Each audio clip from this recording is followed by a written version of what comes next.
Telugu academy. KV Satyanarayana గారు అంటే నాకు అంతులేని గౌరవం.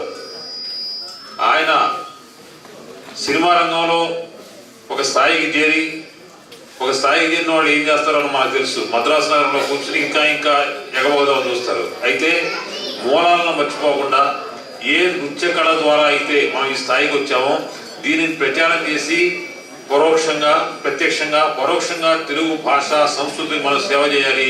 కేవలం భారతదేశంలోనే కాకుండా ఖండాంతరంలో చేయాలని చెప్పని ఆయన ఏలూరులో తెలుగునాట, కోస్తా ప్రాంత ఆంధ్రలో తెలుగునాట మధ్యలో ఉండి అక్కడ చుట్టుపక్కల ప్రచారం చేస్తూ, అదేవిధంగా విదేశాల్లో క్యాంపులు పెట్టి అక్కడ పిల్లలను తయారు చేస్తూ, ఇవాళ పరిస్థితి ఏమిటంటే ఆంధ్రదేశంలో ఏదన్నా మంచి సాంస్కృతిక కార్యక్రమం ఏర్పాటు చేసుకోవాలంటే అమెరికా నుంచి కళాకారులను పిలిపించుకోవాల్సినటువంటి అవసరం వస్తుందని మాత్రం నేను స్పష్టంగా మీకు చెప్తున్నాను.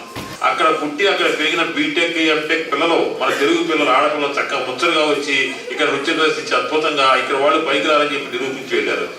దీనికి కారకులు ఎవరయ్యా అంటే మన సత్యనారాయణ గారు లాంటి నిష్టగలిగినటువంటి వాడు కేవలం మన దేశంలోనే కాకుండా ఇతర దేశాల్లో కూడా మన సంస్కృతిని బతికించాలి, మన సంస్కృతిని పెంపొందించాలనేటువంటి కృషి చేస్తున్న సత్యనారాయణ గారికి నేను వారి కళా దృష్టి శిరస్సు నుంచి పాదాభారం చేస్తూ ఇక ఈ కార్యక్రమం కళారత్న కేవీ సత్యనారాయణ గారిని సన్మానించవలసిందిగా కళాప్రపూర్ణ డాక్టర్ యార్లగడ్డ లక్ష్మీప్రసాద్ గారిని కోరుతున్నాను. సార్, ఒక్కసారి మీ కరతాళధ్వనులతో ఆర్టిస్టులను, ఎందుకంటే మీ యొక్క చప్పట్లే వాళ్ళకు దుప్పట్లు.